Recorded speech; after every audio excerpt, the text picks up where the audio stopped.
This feels so weird for me, Red, because I don't have my headset normally on, and I'm doing this differently with the microphone. And I'm not outside the UG this time. I'm actually inside the UG this time. So welcome everybody to the Twisted Pair, and let me hear it. Let me hear it, UG. We're here live tonight on the Twisted Pair. Woo! Oh, I think they're asleep. They're asleep. Oh, they're like, what the hell? They didn't even know I was going to be here tonight inside. Anyways, welcome to the Twisted Pair. If you notice that the camera's pulled a little bit further back, and we've got the elusive Spice Man here with us. So I'm Greybeard. I'm Spice Man. And I am Ash Red. And we have got a unique show for you tonight. What you guys may not realize right now is that we have got behind the scenes almost the entire staff of Leaf and Grain. We're missing three because, Chris Coulter, he's in, but he's not on here. Chris, get your butt in here.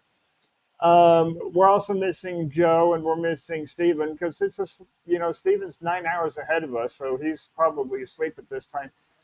But this is our year-end review where we're going to announce our top fives, our individual top fives, or top ones, and our top five for Leaf and Grain Society. What the cigars are. So I want to give a little bit of the process of what we had to go through because this was kind of quite a bit.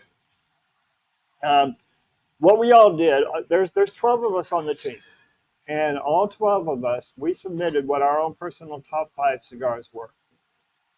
Now, that's 60 total cigars. 55 of those, there were 55 completely different cigars. So only two or three cigars were repeated out throughout them all. And those actually ended up making our Leaf and Grain top five because that was pretty significant. But 55 completely unique cigars.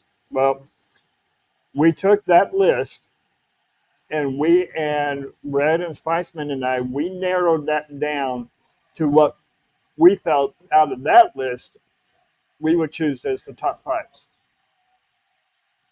from there. And from there, we narrowed it down even further till we actually ended up with 5 cigars.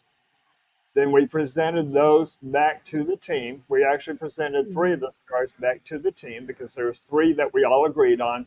The other ones we kind of were in and out of, and we presented that to the team, and everybody voted.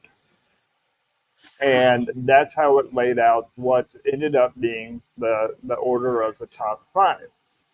Mm-hmm. So what we're going to do now is we're going to go over our own individual top 5, and we're going to throw in there cigars that are on the Leaf and Grain top 5 without saying what order they are. I'm kind of mixing it up a little bit, Red, here. Oh, you just threw a curveball.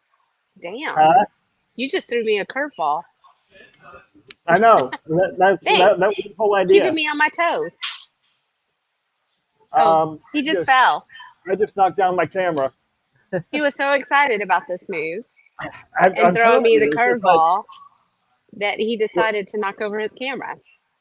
And also, by the way, I'm at the UG tonight on the opposite side. See, there she is. There's UG. There's TC over there in the corner. The camera's a little Chef bit is now. hiding. How are we looking? Chef isn't going live. Chef's not going live. Does that look about right? Sit down, we'll see. Sorry for the technical trouble, people. Red, why don't you kick us off? Okay, so I will start off with my number 5 for the 2023 school year. For the 2023 year. So here's the thing: is Greybeard and I smoke well over 1,000 cigars. Like I smoke 1,000, he smokes 1,000, and that's just a low estimate that we have come up with. So out of the thousands that I have smoked in this year, my number 5 is the Foundation Home Mic. So this is what I'm smoking tonight. So if you haven't gotten to taste this, you definitely need to get it. And here's the crazy thing. and Greybeard will testify this. I wasn't the biggest foundation fan, and they have changed my mind with this cigar. So there you go. So my number 5 was the Foundation Olmec, and I'm probably saying it wrong. So, and Okay, I'm so Matt, Spice Man, which one's your number 5? My number 5 was the Osaka Cabricito Habano. It was one of my favorite little small short smokes that Edgar Hoyle introduced me to when he brought him up here to the underground, and I just absolutely love it. It's an easy, just phenomenal smoke. When you need something that you can't sit down for a long period of time, it just gives you a great smoke, and you don't feel like you've been gypped for the price tag.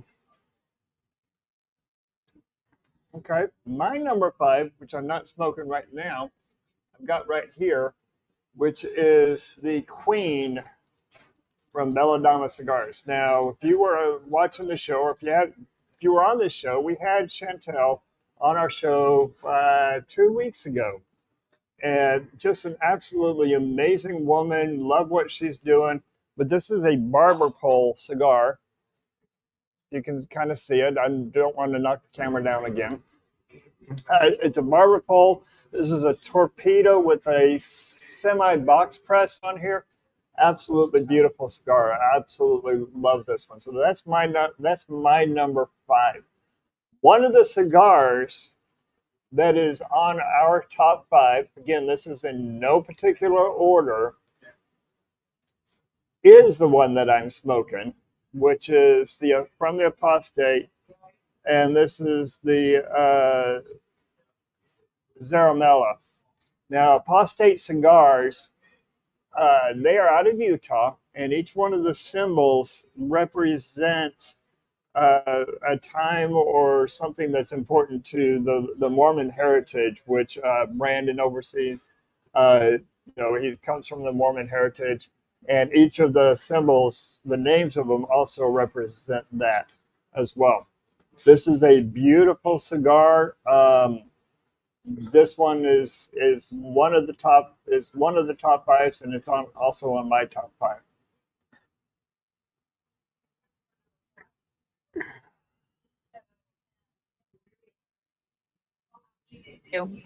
I'm muted. So number 4 for me is Cavalier Inner Circle.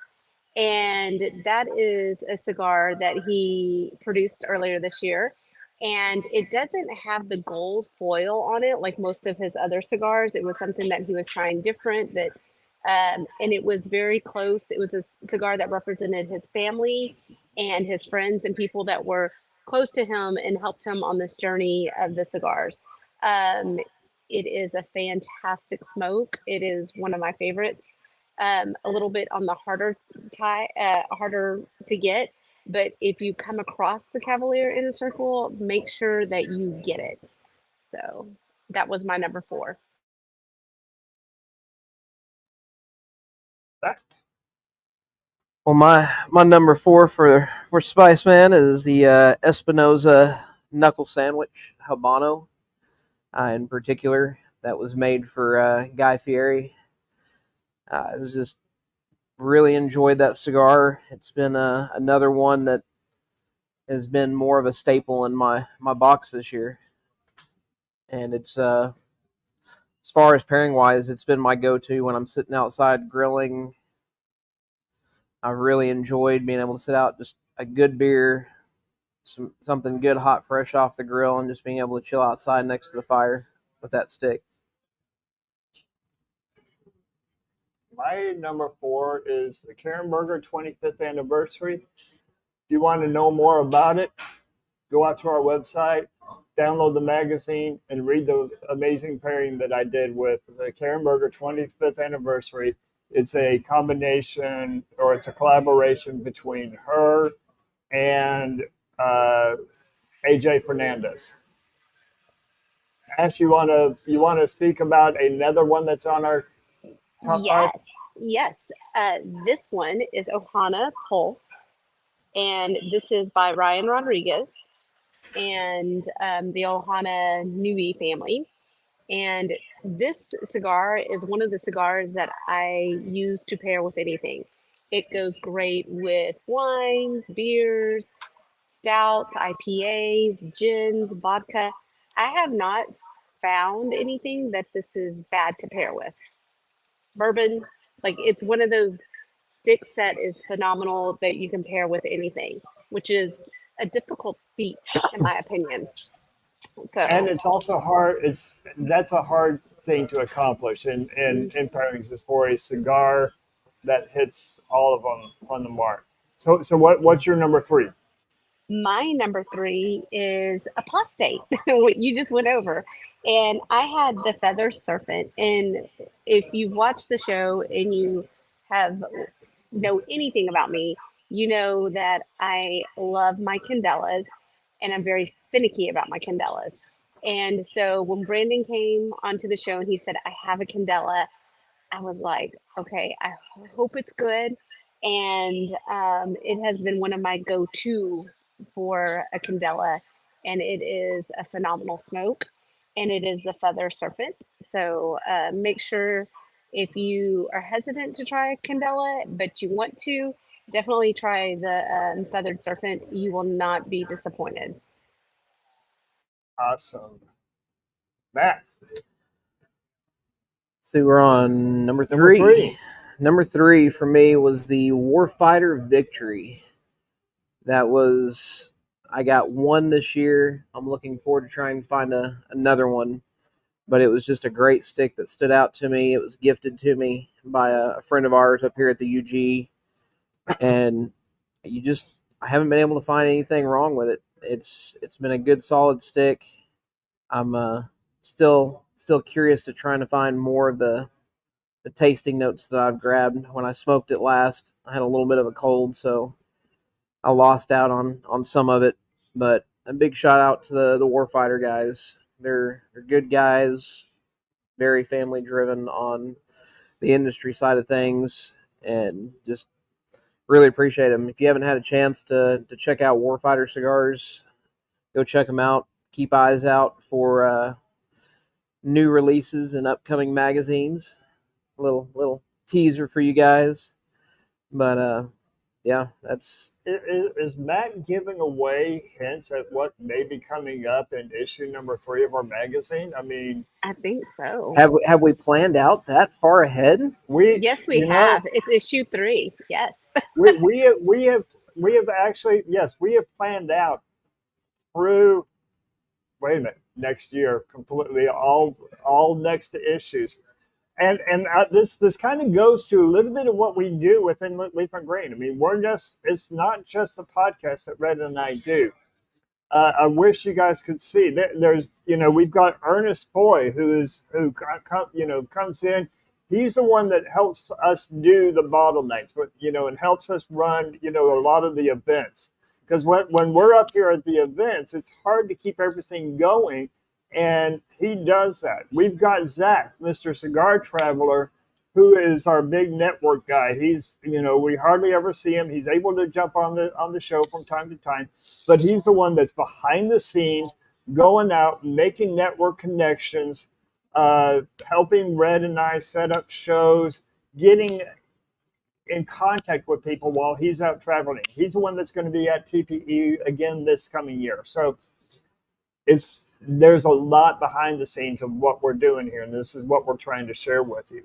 Coming up with our top 5 cigars is not easy. As Red said, she smoked 1,000+ cigars this past year. I smoked, I'm guessing at probably about 1,200 cigars this past year, and that was down some, where in the previous years we hit over 2,000, and that's distinct cigars. So imagine how that is trying to come up with just the top 5. We don't take this lightly. We aren't just saying, well, I'm going to let me grab this cigar, and that's going to be one, and that's going to be one, that's going to be one.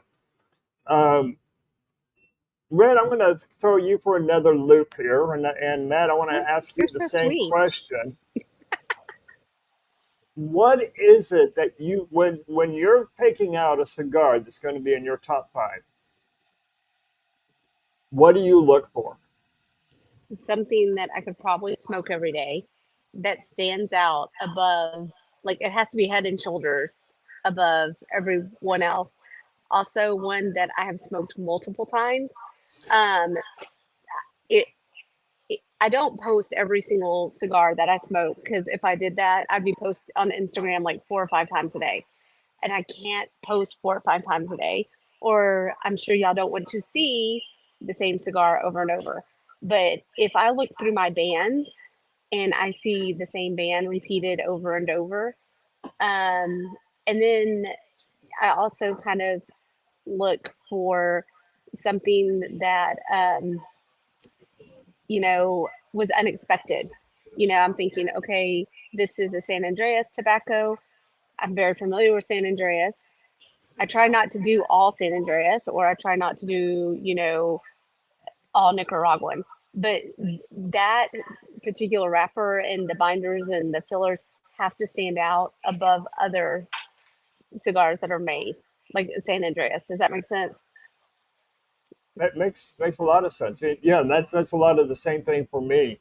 And I try to look to see, is this cigar readily available? Now, sometimes the cigar is not readily available, but it just made that much of an impact on me, and yeah, it's going to be in consideration. What about you, Matt? I think for me, like to make a top five on my list is it's got a set of precedents. It's something that it reminds me. It sets off reminders of different things, whether it be family, friends, events, something that I go back to.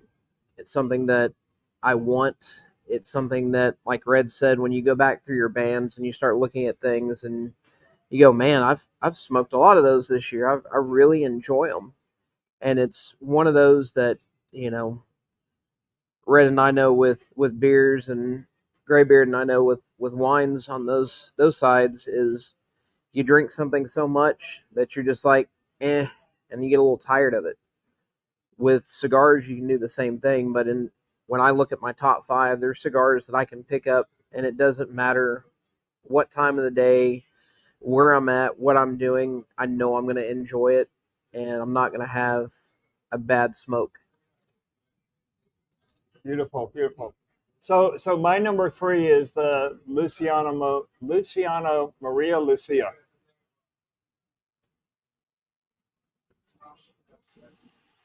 Uh, Hey, that looks familiar. this is a damn good cigar, and I've enjoyed this cigar every time I smoke it. This cigar is also on our Leaf and Grain top five. It's also on our Leaf and Grain top five as well. So Red, Matt, and I, let's quickly get through our number two and our number one, and list out the last two that's in the Leaf and Grain top five, because I want to get the rest of the team on here and get to talking to them. Absolutely. Okay. So your number two and number one.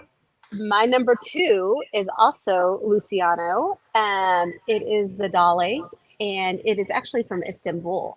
So it is one of those cigars that was unique and it stood out on its own.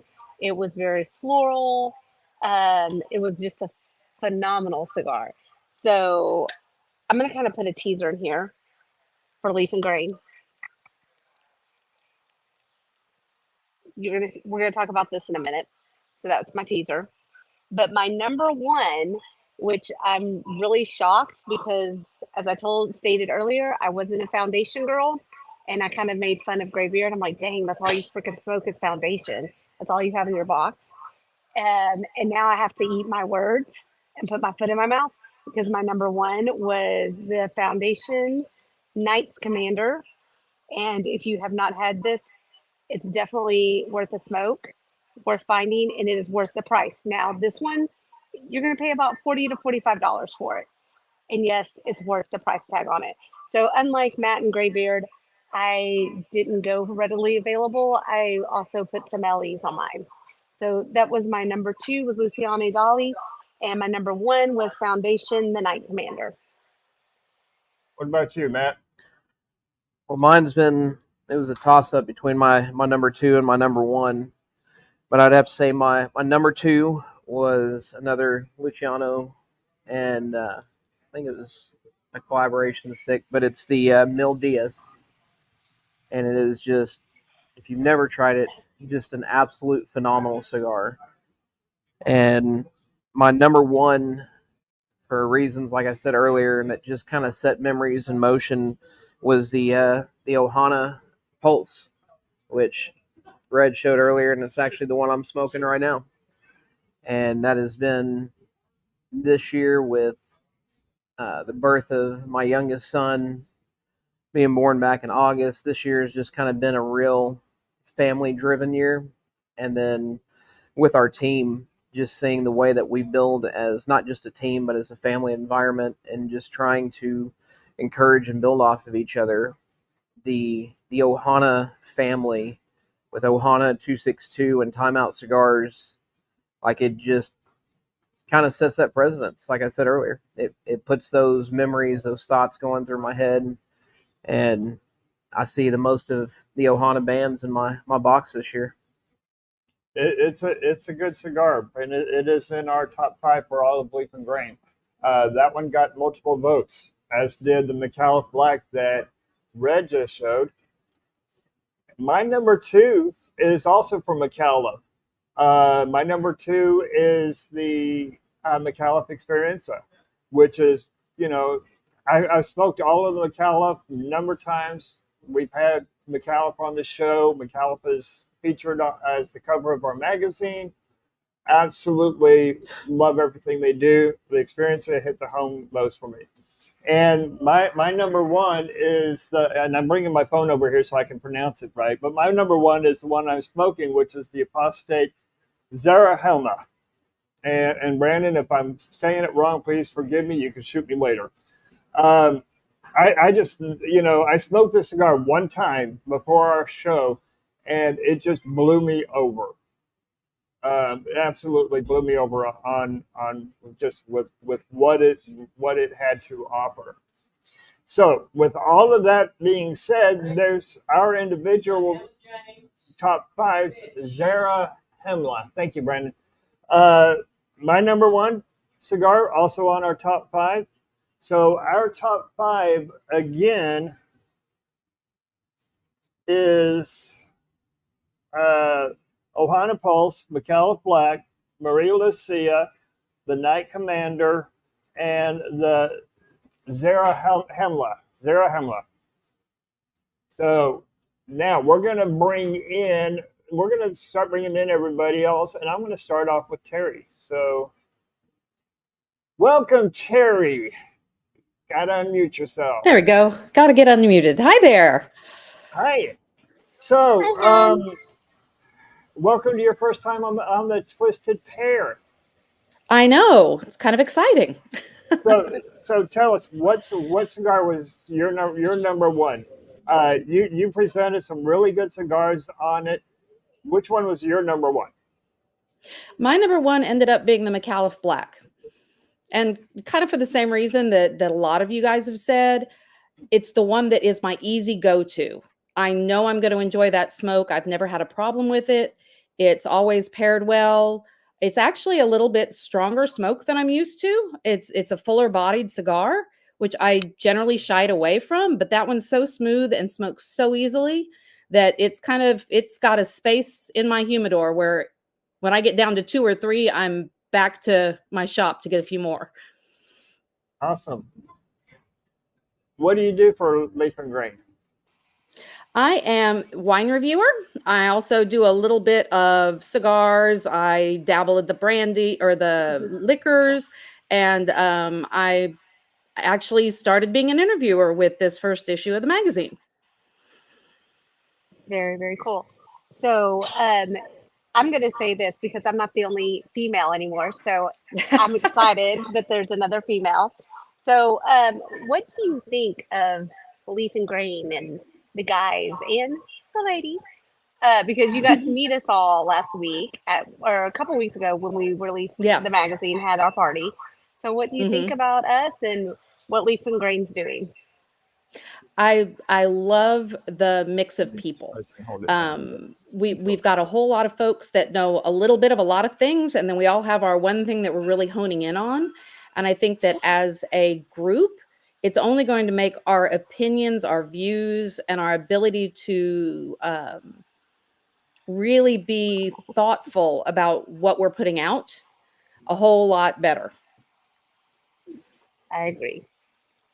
And I just want to say, I can't say anything in the comments, but thank y'all for joining in. And thank you, Ash, Lily. Yes, thank you. And Brandon, I asked the same. Where is Lauren? Why don't you send her an invite and get her on here?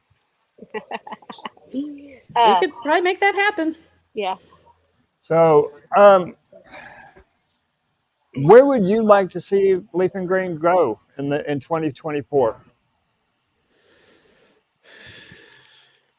Just larger exposure, more people from more places reading what our thoughts are and giving us positive feedback. Even negative feedback will help us grow as a group. But getting people out of our close circle. Yeah, I like that idea of more exposure. I think that's important. Matt, you got any questions for Terry before we bring someone else on? I know with you doing wines and everything, what has been, I live in the realm of I would say the budget side of things. So like, what's your favorite wine? I'd say under $25. That one, I tend to migrate toward almost anything by Messina Hoff. I'm a big Texas wines girl. I very much want to help the Texas wine industry is growing. It's still a baby worldwide. Only really been hitting the market hard for about 20 years. But they're producing things that are standing up internationally, standing up and beating wines from France and from Spain that have been the traditional go-tos. And absolutely, I love it when we beat California. California's just been in the game longer and has got, but California's had an easier time, earlier start. But now that Texas has kind of figured out where our climates are and what regions, which grapes really do well in, I'm excited to just watch the medals keep rolling in on that international front. I love it. I'm excited about them. I love the way that you and I are kind of teaming up. So you'll do a review on a wine, and I'll turn around and I'll write a little bit about that grape that's the main grape that's on the wine. And I just love that we've got your experience with wines, and I want to say thank you for joining the team. So we're going to thank you for having me. Absolutely. We're going to bring on our coffee guy now, Mr. David Jeffries. Coffee. Hey, good evening. Hello. Oh, we forgot to ask Terry what she was pairing. I'm actually not pairing tonight. I could not get things set up outside quickly enough tonight to be able to smoke, and I won't smoke in the house. Right. But I do have a lovely Spanish wine from Rioja that I am very happily occupying myself with. Awesome. Okay, and Mr. David, what are you pairing tonight? Tonight I have the Maria Lucia with Oakenbond Scotch coffee. Ooh, very good. Oakenbond Scotch coffee. That sounds delicious. So, yes, sir. What was your number one cigar for 2023? My number one was the Seventh Sam by Surrogates. So it's a blend of 7 different tobaccos from Nicaragua. And it's just funky. It takes you on an adventure, a roller coaster, and it twists, it turns, it goes upside down. And it's just, it's a cigar that will hold your attention throughout the smoke, that just makes you stop talking to people just to sit and pay attention to it. I like Brandon's pairing. Sorry. I had to throw that in there. That was just too funny. Brandon Overson says, I just paired some water with a dry leftover dinner roll. That sounds about right. What I kind of mentioned a little bit about what you do. So tell us a little bit about your experience with with Leaf and Grain so far? So I was sitting at a bottle night, and Greybeard was kind of telling me that his whiskey cigar team was really robust and rounded out, but his coffee side was kind of lacking. I said I can do that. I can tell you good coffee. Well, I say good coffees. I can tell you the coffees I like and why I like them.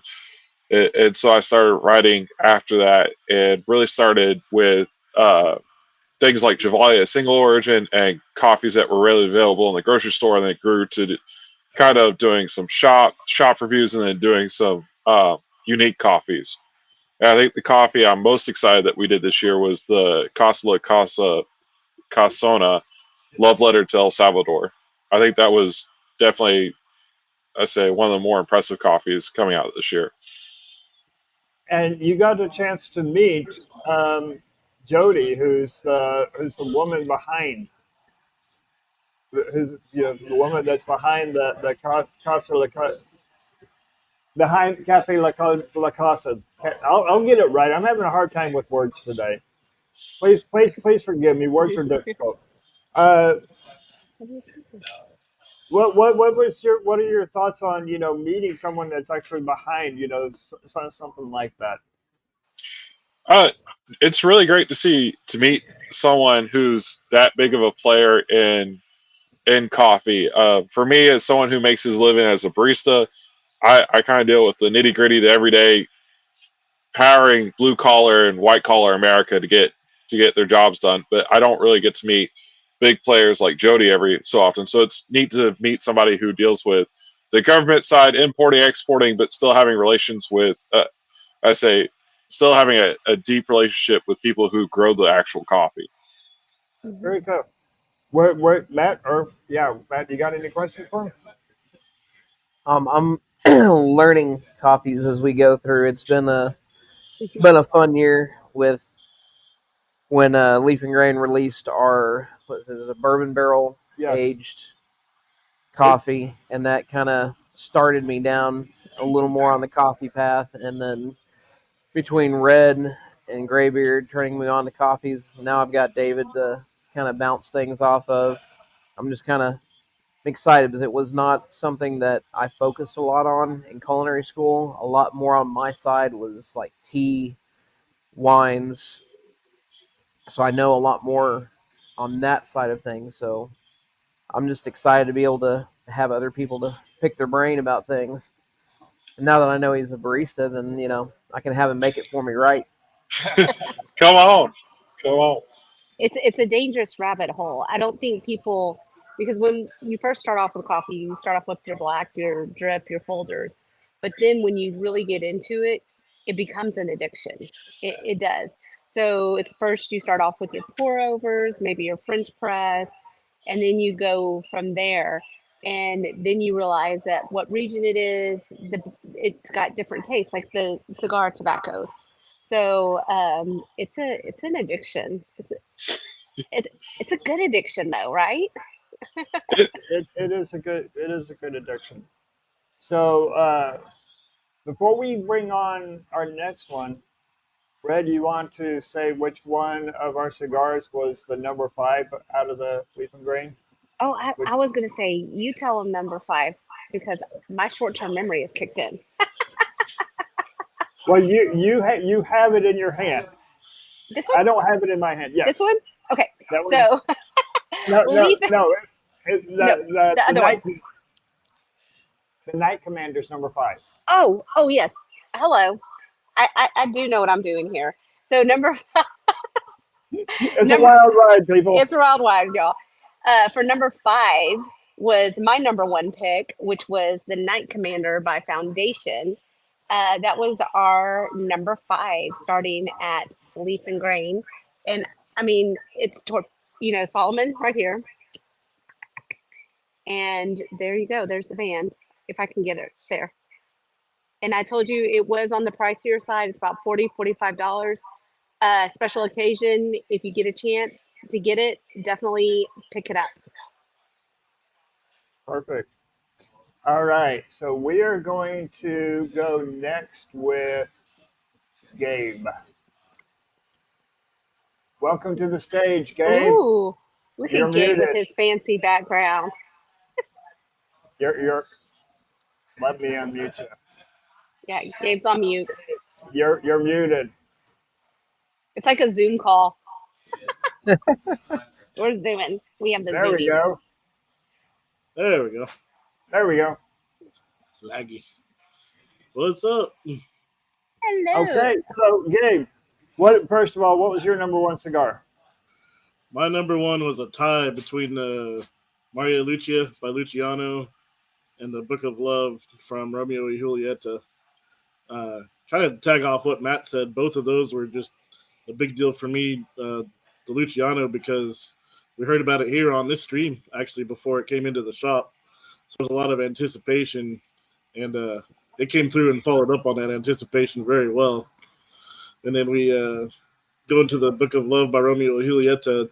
People that know me, one of my all-time favorites was their museum pieces where they had the hand-painted humidors in the glass tubes. And this is the first Romeo in a long time that's been that good for me. And it was at the same time a really good Romeo and Julieta, but also very obvious that Rafael Nodal had a big piece in the blending. And working with Plasencia Tobacco, he just knocked it out of the park. So I kind of want to say it, like, most of us have known Gabe for 5 years or longer because he's a part of the UG. And so Yep. we've known you. So what's kind of been different about Leaf and Grain separate from knowing us? Does that make sense? Like, what stood out about Leaf and Grain versus knowing us behind the scenes? Oh yeah, it's been a real adventure. Working closely with Greybeard as I, start out with the reviews, then move into editing, getting to know kind of y'all's vision for Leaf and Grain and how it kind of meshes with the way I always worked when I worked retail in cigars, as well as when I worked with the brands. And I'm just really proud of where we're headed, the team that we've assembled.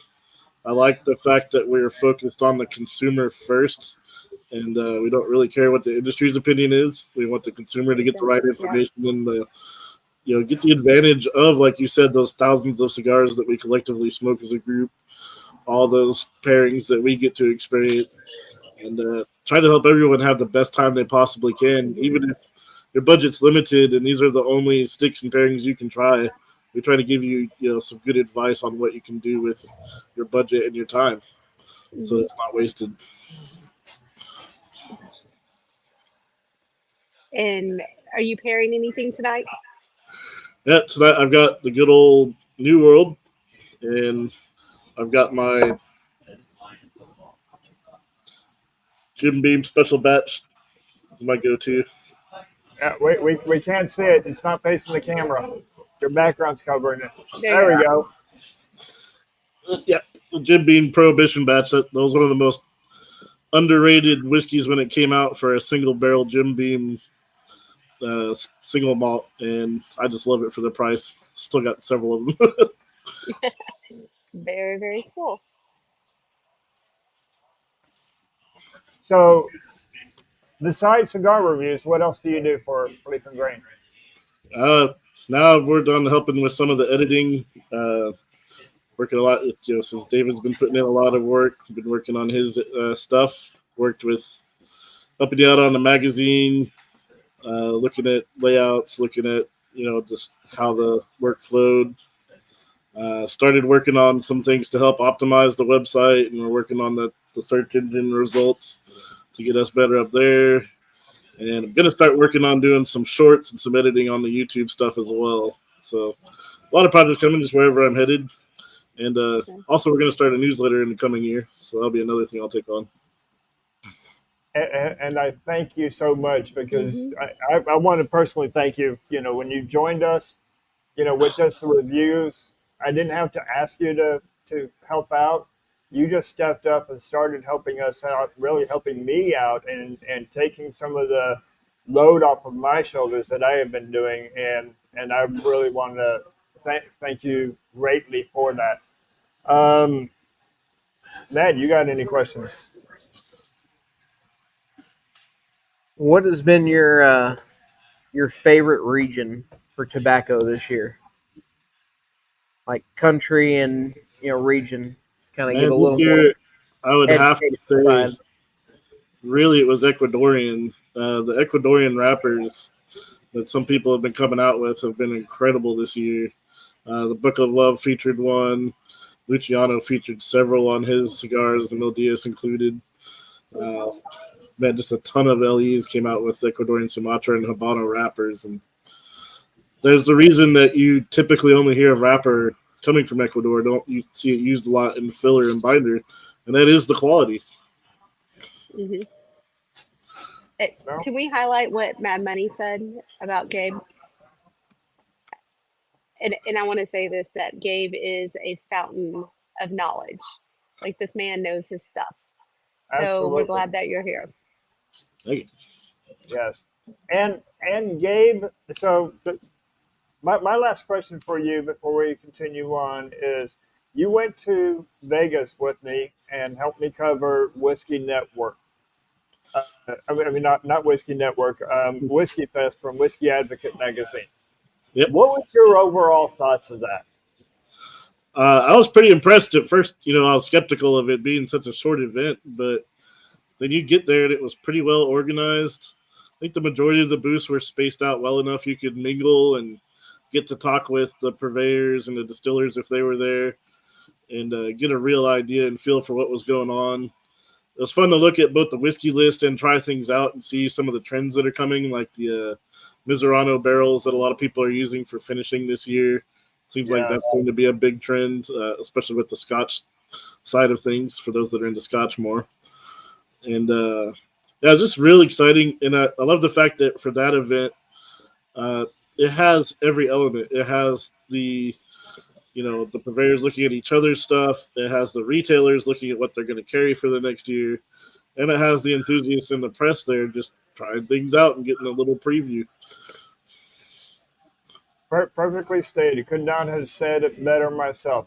All right. Well, coming in at number 3 for all of Leaf and Grain Number is 3, Apostate, and this is Apostate. the Zarmala.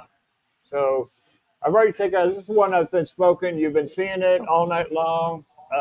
We had Brandon on the show Yeah. a couple of weeks back. He was number 3 for me. So if y'all aren't getting this, if you are not getting Apostate cigars, you need to. The fact that it's in the top 5 for Leaf and Grain, my top 3, and then My Greybeard's number my my, 1. no, my number Your number 1. one. So y'all, you need to get a hold of these cigars, okay? So get them. Yep. There's Get 'em. been very few cigars that have come up recently that just blew me away, and getting to meet Brandon here at Underground and him personally giving me a cigar to try, I had to stop what I was smoking to try his, and I couldn't find fault in anything. And now I'm searching to find other shops and places that I can buy his cigars at. Well, I'm Now I going to want to see the Honeycomb, full Austin. line. I'm going Honey, to Austin this weekend. We will let you know of where you can get some from us. So just make sure to hit us up in the DMs, and we will help you find Brandon with Apostate coming in at Leaf and Grains 2023 number 3. Let's bring on TC. TC TC. is the newest one to the team. Welcome, TC, to the Twisted Pair, my brother. How are you? Greetings and salutations to everyone. So, I am doing well. first of all, your number 1 cigar for 2023. What is it? Oh God, it's a tie between the Maria and the DC Silverback. Very good. Very good. Uh, you're, you're the newest one to the team, and I want to give a little bit of a shout out to TC, because he and I have been he and I have been reviewing and rating whiskeys back and forth for the past, I want to say, year and a half, probably 2 years now. He's just right over there. He's here at the underground. He is part of the underground family, and he saw a need. Another one that saw a need that I had, with just how overwhelmed I've been with the writing, and came up to me and said, "Hey, I want to write for you guys." So, with that being said, a little bit about what you're going to do with us. Well, He my puts you on the plan is, spot, doesn't he? yes, he does a little bit. I'm looking forward to writing a couple of articles, mainly on whiskey and cigars. Um, I'm the, what do you say, oddball of the group. I like to match my cigars with when I go out motorcycle riding or shooting. So, because not every cigar goes with those two activities. Mhm. So, but my favorite part of being with you is to sit back and forth with Greybeard and go over the different whiskeys and everything and pick out the different notes and just have a nice conversation about what's going on. Absolutely, and we've done that on wines too, because Hmm. here's a little bit of what people don't see behind the scenes. That's kind of what we're talking about. That's why I'm bringing on everybody. Is that when I was when I was reviewing the Vitamin Green very small batch, and then I was also reviewing the Blue Spirits High Rye Kentucky Straight, and also the Quill Mountain Diamond Mountain Quill's wines from Diamond Mountain, the Cab Sav. TC was there sipping on them. We were going back and forth of what we were getting from the room aroma to the notes. And then when it came time to pairing the Karen Berger's 25th anniversary with the Cigar City Maduro malt, we were going over that as well. So how was the beer itself pairing with the room aroma? Because a lot of people don't realize when we're doing a full pairing with the cigar, the actual aroma that comes off the cigar in the room, that you pick up on your palate, on your nose, and your nasal passages, and how that impacts what you're drinking too. All of that comes into play. Speak a little bit to that whole process, because that helps me out, from my side of that. What was that like for you? Oh, wow, man, that was incredible. Um, it's a little bit hard because I can pick out certain notes of different cigars as people are smoking them, and I can name them pretty much what they're smoking if I know the brand. And I have a strong nose for the whiskeys and wines and things like that. So some of the stuff I could pick up just by you pouring it in the glass. And then I bounce that off you, and you come back with me, and we agree or disagree, because there's a few times that we have disagreed on some of the stuff. But it's an interesting sensation to have someone as knowledgeable as this group to sit there and have those conversations with. Perfectly stated. Red, Matt, questions for TC? You're muted. I saw it. I was getting there. I think he kind of answered mine because, he's been to Bottle Night. Cece's been to Bottle Night. He's a fixture here at UG. And he kind of answered mine, like, how do you think it compares? Kind of like what I was asking Gabe. Like Leaf and Grain versus hanging out at UG. But he kind of married the two. So I think it's kind of more things to bounce off is from what I was getting. Would you say that? Now, I also want to put you on the spot. Now, he was over there and you were drinking a tea, correct? So Yes. I didn't see, and I didn't know this about you, that you're also like a tea snob. Oh, I'm a hell of a tea snob. He's a bougie ass tea snob, right? I'm Like just tonight, I'm So- drinking, I'm going to butcher the name. It's a Lapsang Shisong or something along there, which is a very dark, smoky tea. And I am pairing it with the LFD Lennox. Mhm. And it Ooh, is I bet going that's good. fabulous. Oh, I bet that's really just from the smell of that and knowing that cigar. I bet that's like freaking So amazing. you remember me telling you about those smoky bitters that a friend of mine made? Hmm. Hmm. She made it from that tea. Ooh, okay, I might have to try that. She made smoky bitters from that tea, and that was exact. I challenged her because she was wanting to get into making bitters, and this is Sharon. She's the one that did the sentimental old fashioned recipe that's been on the website and it's in the magazine. But I challenged her that I was looking for some smoky bitters because up until this, I have been using liquid smoke, which just does not work. And I've tried various levels and degrees and flavors and amounts of liquid smoke, and it just does not work. Mm-mm. And creating a smoky old fashioned style, smoky style old fashioned, when you don't actually smoke it in a dome, and it was perfectly on the spot. Yet that- I'm gonna get you to write some stuff about cheese for us too. You done did it now, TC. You're look. It's now public knowledge. Sorry, you can't back out. Well, I'm the only non-coffee drinker I think in the group because me and Well, coffee do not get along. well, I will be and I will be picking up more teas here recently, so I'm just gonna tell you on that. Okay, And we'll, I actually so, have one that was blended that I'll bring you that was mhm. specifically made for cigar smoking. Ooh, Well, love I'll it. have to I'll try have to it. get a little bit of that from you too, TC. Deal.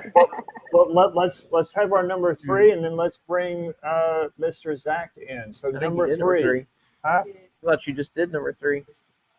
No, I did number four. You're Okay, on. you said three. Yeah, Or, but Oh, really? you're doing number number three. so our number three for Leaf and Grain is my number one, the Ohana Pulse, and big shout out to Ryan and Holly. It is it is just so cool as y'all get to sit here and to see our family. We get to sit and be able to see their family. And if you see posts that Greybeard put up, I think it was last week or a few weeks Yep, ago, the you know, you entire saw Noah the class. entire family for 262 Ohana Mm-hmm. Mad Time Out Money was Cigars, on. and that's Yeah. all because the heart and the passion that Ryan and Holly have to just grow and educate in the industry, and that's why it sits in my number one and our Leaf and Grain Mm-hmm. number three for 2023. Well, and when you add Madison Money to the team, and you add Neil to the team, and the entire Ohana Nui family is just really doing some amazing things with cigars, and you know I just love what they're doing. They have really stepped the game up. I mean, the Ohana Pulse has always been good, but what it was this year was just phenomenal. It was a Mm-hmm. step up above the game. Same thing with the, what 262 is, with the Mm-hmm. Revere Allegiance, and with the Timeout cigars. The whole family is doing amazing. So if you don't know how to get any of these, again, let us know, and we will tell you where to hook them up with. All right. With that being said, we're going to bring on the last one that we've got here with us, which is Mr. Zach, the Cigar Traveler. So, Yay! Zach, welcome to the stage. You have been on the stage with us a couple of times, and we really appreciate every time you're able to come on. Can you tell us, or please tell us? I hope you can. Please tell us what your number one cigar is for 2023.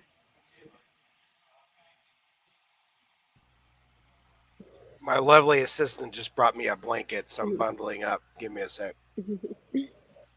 I'm outside where it's 30 degrees.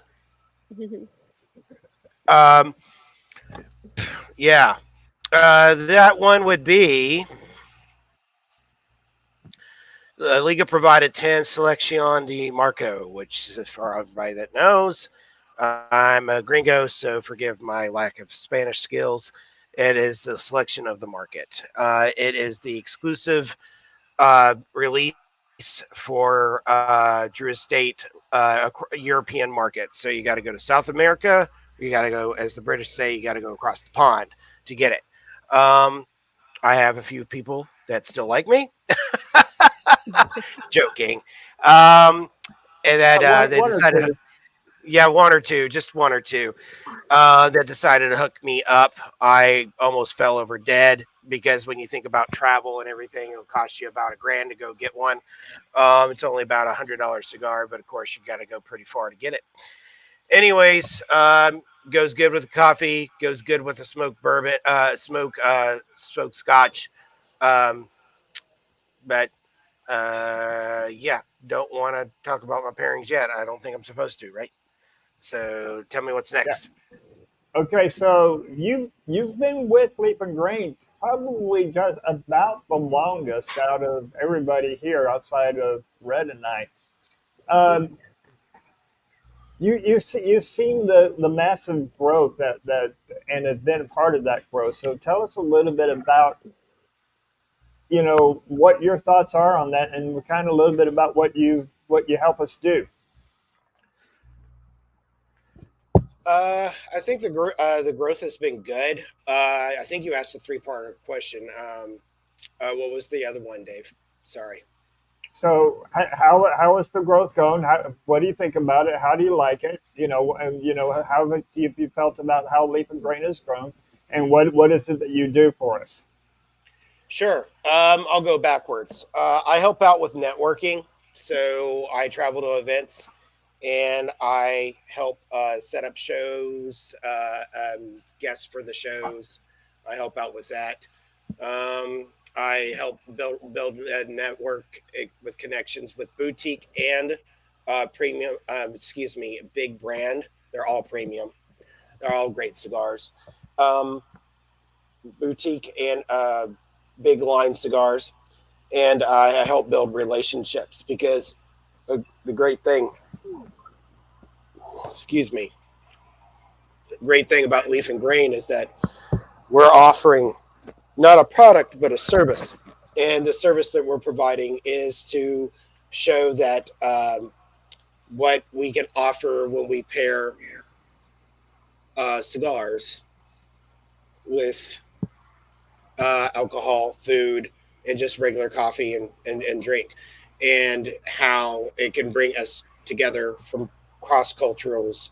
And I really like going out to the events and meeting new people. Everybody that knows me, I'm actually, if you ever heard of a road warrior before, I am better networking and connecting with people when I'm outside of my Metroplex. Me, Dave, and Red, we're in the Dallas Metroplex. I'm outside of it. I'm just like a jackrabbit on speed. I just keep going. Yeah, I would think. I think that's a great way to great description of it.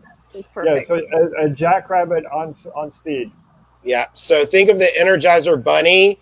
He keeps going, but he's just got some white stuff right underneath his nose, and that's what I like to do. And no, I don't do illegal narcotics. This is as far as I go, ladies and gents.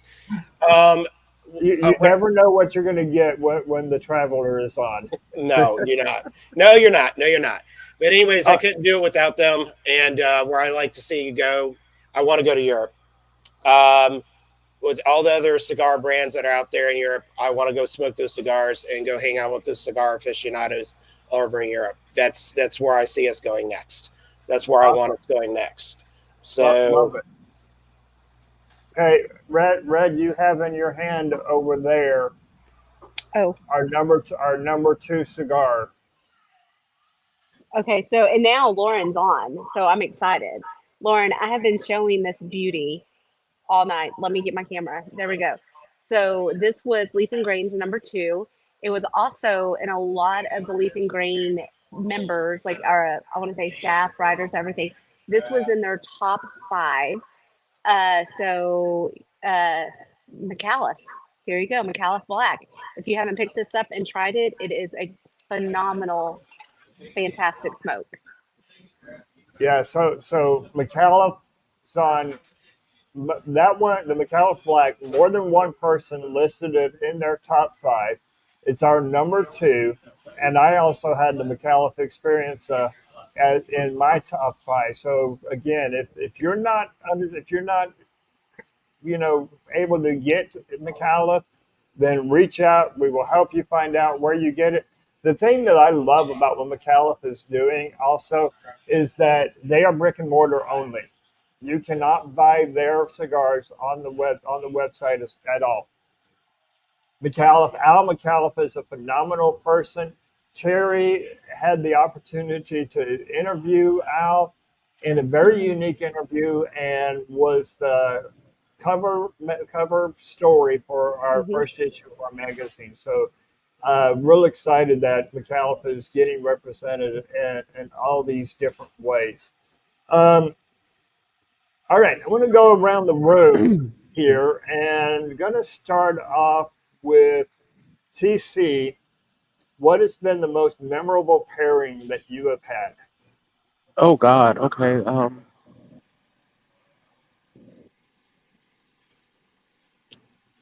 The Benghazi with damn it! Now you're gonna put me on the spot. The Tin Cup. Ooh, the Begane with the tin cup. That sounds interesting. The Begane was on your top 5. It was. Tell us a little bit about the cigar so that people, for those who don't know about the Begane. Bengani is a South African cigar that all the tobacco is sourced except for the wrapper, I think. Is all sourced from Africa. It has a very distinctive flavor. It actually has something in the background that I haven't been able to pick out, which is driving me absolutely batty. But the way that it paired with that tin cup, it was very spicy and rich and had a finish that I still can't put my finger on it. But it was damn good. Very cool. Let's jump over to let's go over to Mr. Jeffries, Coffee Man. I think my pairing for the year would have to be Black Rifle's Dictator Geisha, which is gone. You can't get it right now anymore for this year. But it was the Geisha with the Ohana left-hander. The coffee rounded out the cigar a little bit. Not that it was an overly bold cigar, anyways, but the cigar highlighted in the coffee some notes you wouldn't get otherwise, like a caramel, some nuttiness. And Chris and TC was there around the table at Underground when we launched the magazine, just sipping on it and just exploring that coffee and that cigar together. Very good. All right, Spice Man. That's a tough one. My top pairing of this year has been, I've been on an old fashioned kick lately, so I did a cedar smoked old fashioned, and I paired that with the Espinosa knuckle sandwich, the Habano, and to have the smokiness, and I used a Jameson Black Barrel for the whiskey side of it, to get the richness out of the Jameson Black Barrel, the smokiness out of the cedar, and then just the spice, a little bit of spice, a little bit of fruitiness out of that knuckle sandwich Habano was just perfect. It's, to me, being outdoors, you couldn't have anything better. All right, Mr. Jack Rabbit. What is your pairing of the year? I've got so many nicknames. I love it. For those guys that didn't know, when I started, Greybeard was trying to be very serious, and right when Leaf and Grain started on the page, he asked for what's your favorite pairing of the year, and I had quite a few people laugh at this. I said, without skipping a beat, I said some Backwoods and some Mad Dog 2020. All right, I haven't fired anybody yet, but I'm about to. Okay. Seriously. So, seriously speaking, my cigar experimentation has been very vast, but my experiences with scotches has not been so much. And I got introduced to one October, and I went to a barn smoker. My articles also in the first Leaf and Grain magazine. You can check it out. Red and Dave, you can help me pronounce this. I cannot pronounce it. It's Laphroi. Lafroy. Lafroy. 10-year. Let's see. I'm looking at it right now. 10-year. OMG. Pairing that with a Liga Privada 9, I almost died and went to heaven. It was so good. I am a sucker for smokiness. Not peatiness. Well, peatiness, but smokiness. Not a lot of backburn. It is so smooth. It was like I was drinking a campfire. It was that you're getting those woody notes, and it was absolutely phenomenal. That's my pairing. I've had that pairing myself a couple of times, and so yes, I agree. It's a great pairing, and Ernest's wife also smokes in backwoods, so he says don't knock it till you try it. The backwoods wasn't what I was going to fire him on. It was the Mad Dog 2020.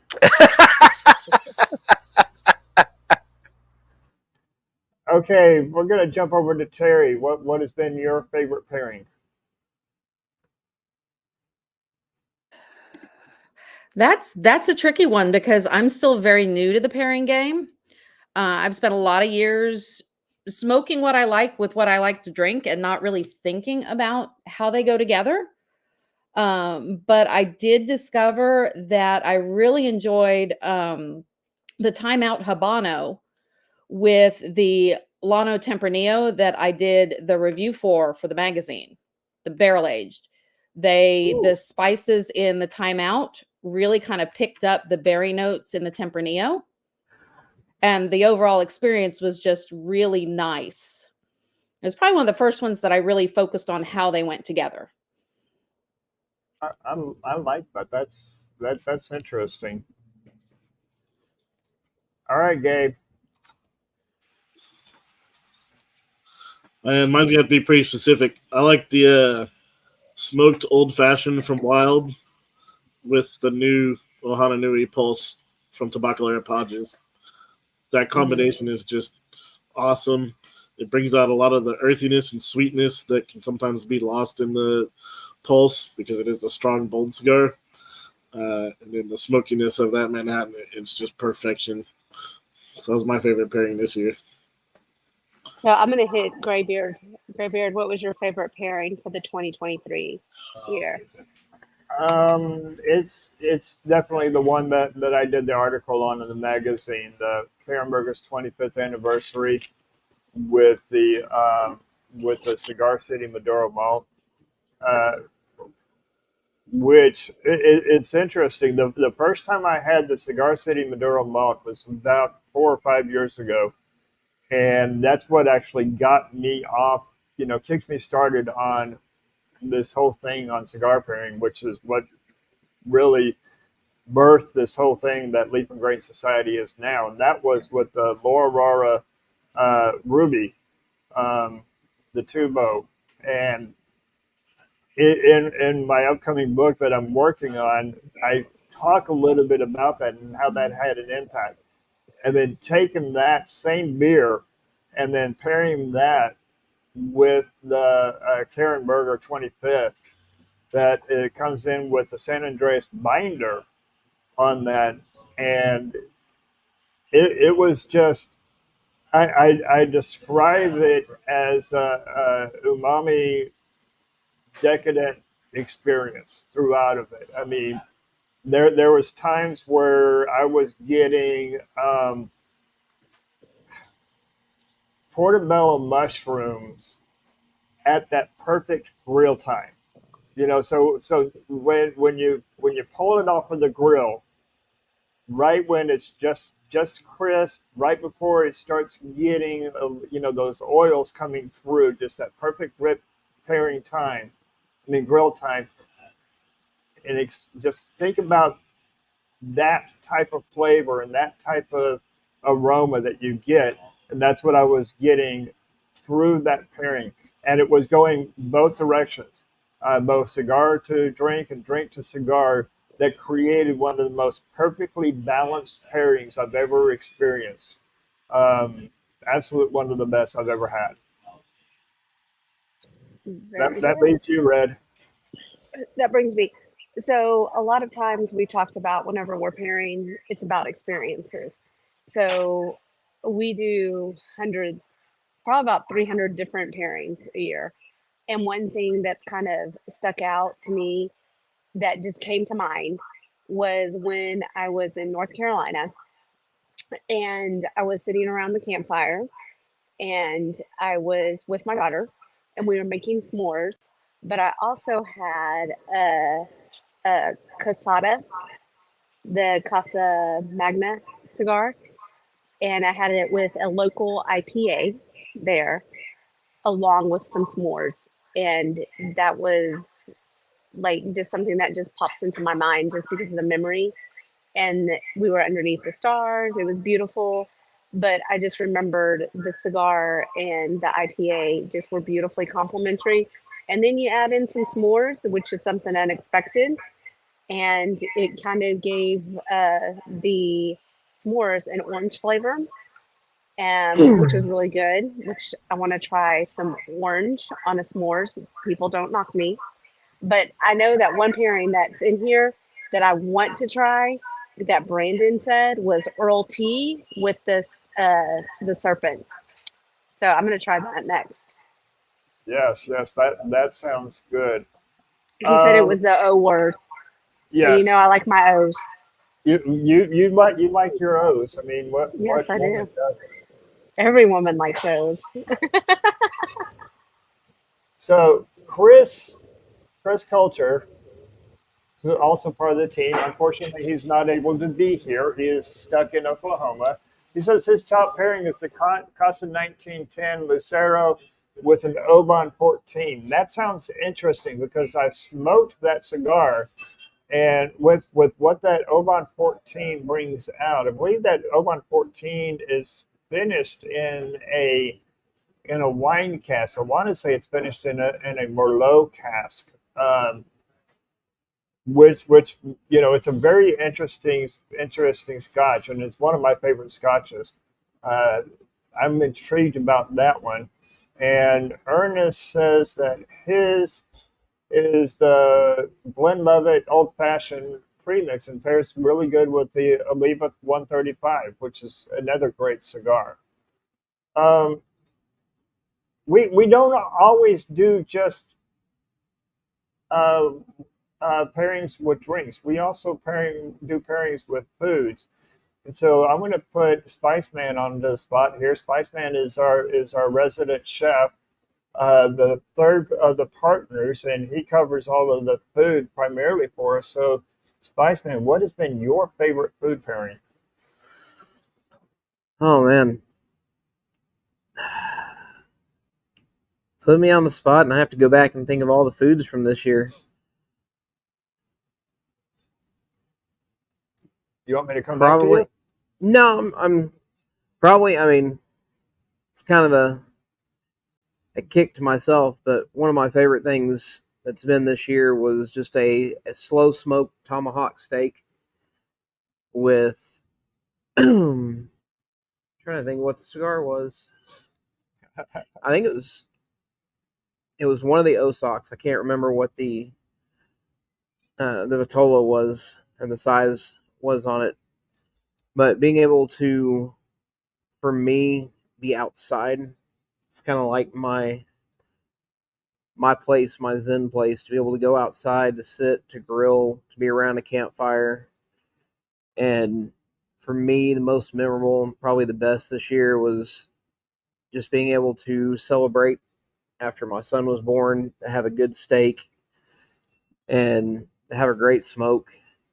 And to me, like the theme that just keeps going back together is that family aspect. When, if you guys haven't had a chance to meet Edgar Hoyle of Osaka Cigars, I highly recommend it. The guy is an artist, great photographer, and just the man knows his tobacco so well. And the blends that he has, just they pair so well.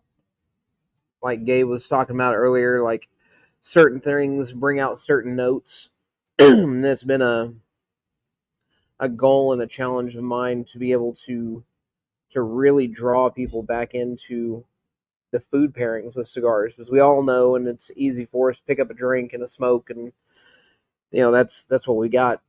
But to be able to actually enhance and pair well a good cigar with a food, it's gonna be interesting. There's some good things coming this year that I've got some challenges for myself to put some big things coming out. Very cool. All right, before we go on to the next segment of this, do you guys want to know what our number one cigar is? Want to know what the number one cigar is? So the number one cigar. We need a drum roll. This was almost it was almost a unanimous vote. This cigar was on multiple people's top 5, not just one, but I think 3 or 4 of us had it on our top 5. Number one cigar is the Luciano Maria Lucia. Now, Luciano, he has done phenomenal things with cigars. This is not the first time that he's had a number one cigar for Leaf and Grain Society. The name of the cigar just Mildews? No. The Mas Ignis. That was my number 2 last year. Yeah, no, the other one that he did. Oh, The balloons. Again. I don't know how I did that. The balloons just show up when they show up. Celebrate. I don't know.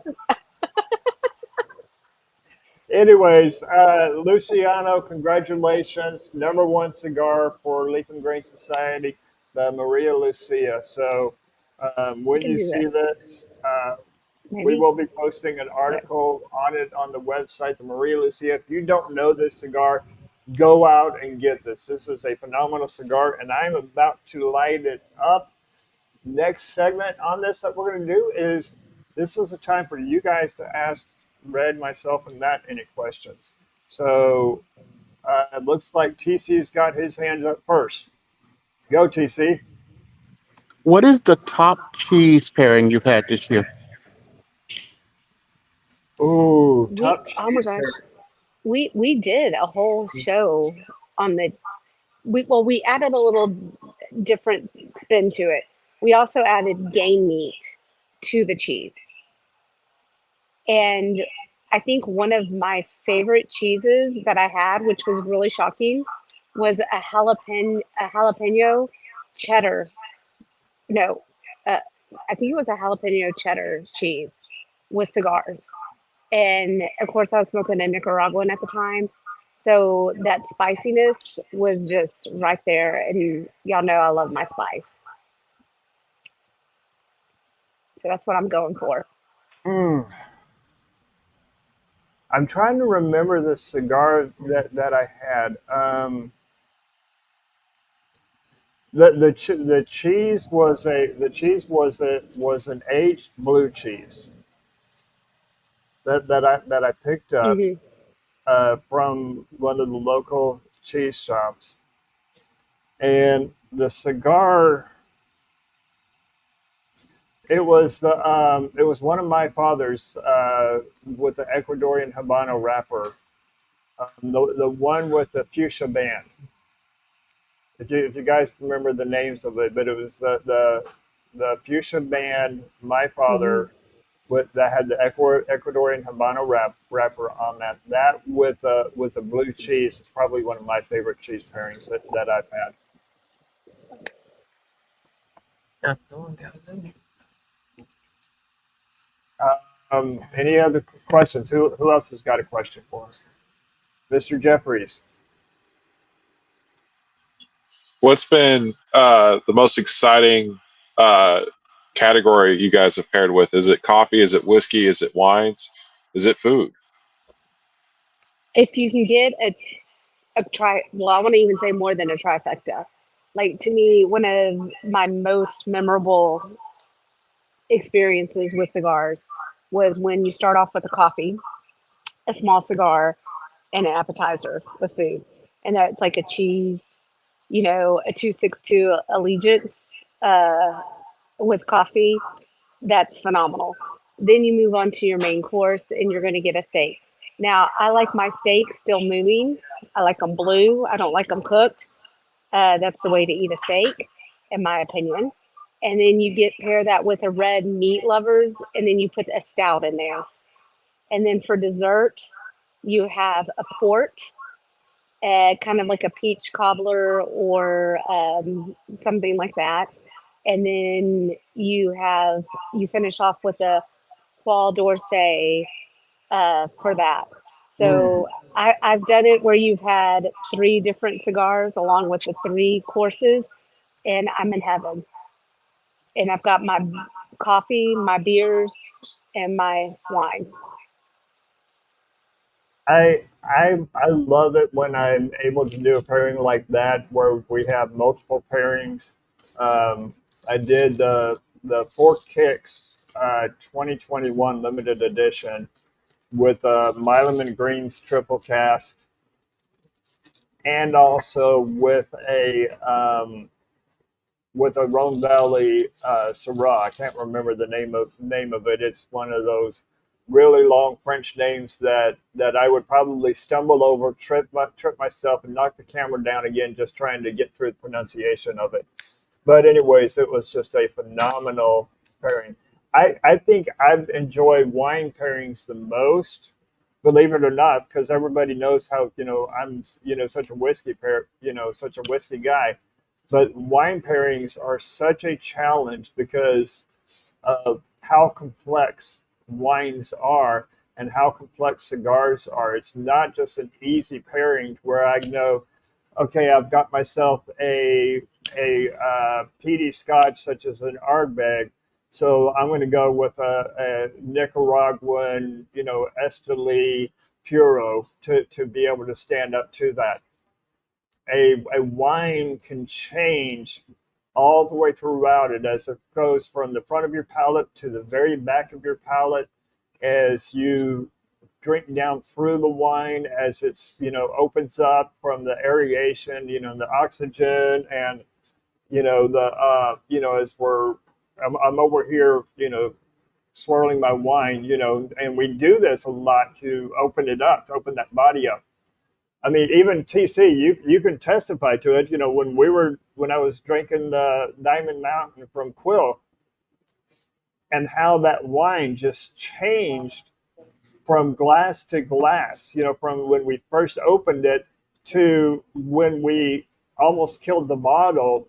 An hour and a half later, and we're just exploring that wine, and to take that and to pair it with a cigar, it's just it's an incredible experience, but it's not one that if you really want to understand how they both work together, that you just jump into it. I mean, you got to really get into understand what that wine is, where the grapes are coming from, what the terroir was, what the environment was for that vintage. What was the climate like? Was it a dry climate? Was it like what we've had with a lot that's been going on over the past number of years in California, where there's been a lot of fires, and that impacts the wines and it changes the notes of it. That challenge to me has been my favorite. I think we spent more time smelling that wine because it changed so much. It was very complex. It was like a concert in a glass. It was just fabulous. It really was, and that speaks a lot to the wines. And while that's a I wouldn't call it a high dollar wine. I mean, it was it was $100 wine, but I mean, when you're talking about wines that come into the multi thousands of dollars, it's not a high dollar wine, comparatively speaking. But it's also not a wine that you can pick up at the grocery store either. It's a phenomenal wine. But I brought up the other night a bottle of a Grenache from it's called Lyric, and it's a Spanish Grenache, and that's a sub $20 bottle of wine. And everybody that was trying it out It's here so the other yummy. night was just like, "This is fantastic! It was great." And again, finding the right cigar that pairs with it is a challenge, and I love that challenge when it comes to pairings. I want to try what Chef said: smoked Gouda in a porcelain. Yeah, smoked Gouda with a Yeah. porcelain. Mm-hmm. That sounds. That's why I brought that up. Mm-hmm. I think for me on my cheese and pairing from earlier was I've really got into more of the Irish style cheeses. So a good Dubliner cheese. I found a whiskey aged Dubliner, and Mm. I had that with a Chilean Carmenere, which if you've never had a Chilean Carmenere, you get a lot of really nice spicy notes to it, but you Mhm. also get a really nice, smooth, rich, and sweet finish to it. So you get that little punch with that little sweet. It's kind of like the Sour Patch Kids commercial, where you get a Oh little yeah. sour, little sweet, but on this you're getting that little spice, little sweet, and then to have that whiskey aged Irish cheddar to get that salt into it. And what I've tried, and I've been teaching a lot of people, is salt is an enhancer. It's not a main base flavor, and a lot of people haven't quite understood that yet. They'll oversalt things, and for me, that salt content out of a Dubliner cheese with that wine just enhances it even more. And then to be able to sit and smoke a Mil Diaz with it, it doesn't overpower. The cigar doesn't overpower the tasting, but it complements very, very nicely to get some extra nuttiness and earthiness to it.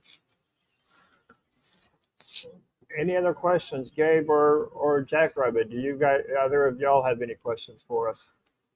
Yeah, I was gonna say I don't think we've really talked yet, so it's more of a prompt, but I don't think we've really talked yet about how well the EPUB's doing and how happy you are with that. I'll post a link Oh in my chat. goodness. Tell us a bit about that. So we were up here. This was on Sunday, watching the game, and I think TC asked me how the numbers were, and I logged in, checked the stats, and saw that we broke 500. And I'm not afraid to say, I'm not ashamed to say, I teared up just then when I saw that we hit 500. Um, my goal for us was to hit 250 by the time we were ready to produce the second issue, and for us to have doubled that really in the first week was just mind blowing. Um, I'm gonna tee off of that. Or well, before I do, Trevor, Jackrabbit, did you have anything that you wanted? You're going to be Jackrabbit. I mean, you might as well just go ahead and Mhm. change. You're no longer Did Cigar he Trevor. just snort? Yes. I did. I do that from time to time, TC. Hey, you know what I say? Take my man. You can't take my man card. I lost it in high school when I went to a Spice Girls concert. There you go. Terry Both likes of my those sense of girls were humor. hot. That explains Tell me it. what you That want. What explains you a lot. really, really They want. were Tell me hot. what you want. What I really, really want. I think the only question I can think of is tell are we Nicaragua cigars? We still going to do that 2024? That is on the plan. I mean, that's something that that Red, Spiceman, and Gabe and I have been talking about. That we want to, bringing Gabe on the team with just his knowledge about that side of the business and having blended cigars. I think that really opens up the plan. I mean, that opens up that door for us with his connections down in not just Nicaragua and Dominican Republic. Um, Something that we want to do, but it just all depends really upon finances and whether or not we have the capital coming in to be able to put out the money to bring out another cigar. That's going to be the biggest thing for us on if we can do it. So yeah, that is on the plan, the roadmap. Awesome. Great question. Let's jump into the magazine a little bit, and I'm curious, what when I threw out the wild hair of let's do a magazine back in July, August, and Terry, that you were just kind of joining us. TC, you hadn't joined us yet. What went through y'all's mind when I brought that out? Red, I want to hear from you first. What went through y'all's mind when I said let's do the magazine? Well, I wasn't shocked because I've known you since I was like a teenager when I first started smoking cigars. I'm just kidding. But I know that's something that's been on your goal and that you wanted to do. So I was like, okay, yeah, let's do it. And I knew it would be good, but I didn't think it would be phenomenal. And I don't mean that as an insult. I just kind of thought, okay, we'll put together something, and I think we've exceeded the other magazines that are out there. And for those who don't know, I'm in education, and I kind of mentioned it to at our end of the year, our assessment related services team. And right then, my number one boss looked it up, and he was like, y'all got recipes in here? You've got wine? You've got whiskeys? It's more than cigars? And I was like, yeah. And then the other head of the assessment related teams went to it, downloaded it, and looked at it. And they were like, damn, this is really, really good. Like they were thinking it was going to be like a little newsletter or something. And they were beyond impressed with it. And it's something that we're extremely proud of. It's beautiful, and I'm like, ever since that's kicked off and we put that together, that's when we started, okay, what are we going to do the next month? What are we going to do the next quarter? What are we going to do for the next year? And I think that's when I said, okay, I'm going to do this, I'm going to do this. And it kind of lit a fire underneath my ass. So that's what I think. Terry, you're nodding your head a lot. Your thoughts?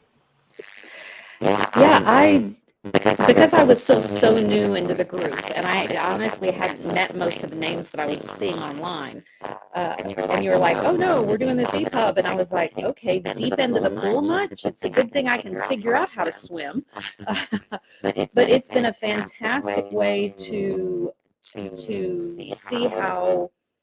I've been the consumer for so long, to suddenly be kind of on the other side and trying to figure out how it works from the other side has been a very exciting new road to be on. I've fully changed careers as I was coming into being affiliated with Leaf and Grain. I had worked with children for nearly 20 years. No longer do that. I figured if I'm going to deal with childish adults, I'm going to do it without the children. So getting in with you guys, learning about the magazine, being able to socialize with you more, Red, seeing another side of it has been amazing. And I admit, as you've been posting the numbers, Greybeard, I have been emotional with you. In fact, I joked with you about, as we were getting ready to go to publication, that you were in labor now. You were getting ready to give birth. We needed to have a push party. Like, I went totally down the maternal road of, yeah, this is labor and delivery, dude. We're going to see how this comes out. And I've been thrilled. Both of my daughters, who are in their 20s. My oldest one kind of drinks, but not really. My youngest one kind of dabbles in cigars, not so much. But they both read the magazine when it came out. And as outsiders, they both said that they kept turning the page. They wanted to see what was the next thing. The way that we wrote, the way that we presented the ideas was something that even 20-somethings who are novice, if not totally outside of the industry, wanted to keep reading. And I think that's going to help with our exposure and our expansion as we move forward. If we just keep that voice where people who aren't fanatics get interested and want to see what's next. I love that. I think that's one of the biggest compliments that Absolutely. we can get from that. TC, I'm curious from you and your thoughts on this, because you've been kind of, throughout all of this, you've been kind of the man that's been sitting on the outside, and you've watched how Leaf and Grain has grown. And what was your thoughts when we said that we were going to do a magazine, and what's your thoughts, now that you've seen this process and seen it be produced? To be honest, I knew that it was going to be great from word go. I've sit here and hung out with most of the guys, gals that are part of the gentle people that are part of the publication. I knew that it was your dream and that you were going to put your heart and soul into it. And damn it if you didn't do that.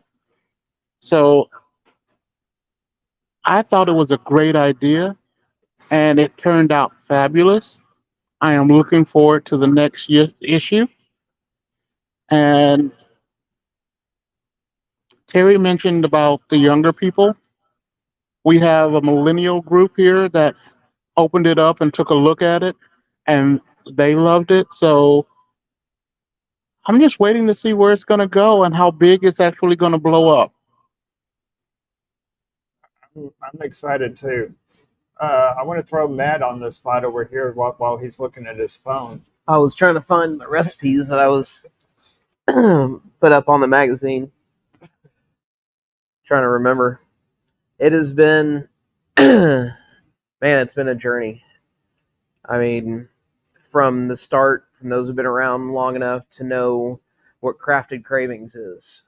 Yeah. Me and Greybeard sat down. He's like, man, I got this dream to be able to bring artisans together, whether it be woodworkers, metalworkers, beer, wine, cigars, everything, to be able to make a community. And it grew and it did well. And then all of a sudden he's like, dude, it's Leaf and Grain. This is what we're called to do. It's me, Red, and Greybeard's passions that just grabbed hold of everyone you see on the screen. When there was a need, people stepped up to fill a need. We couldn't do what we do without this team, and it's amazing. When I saw we had 500 downloads of the magazine, I was like, man, I'm really glad that I got the time to spend with a lot of the chefs.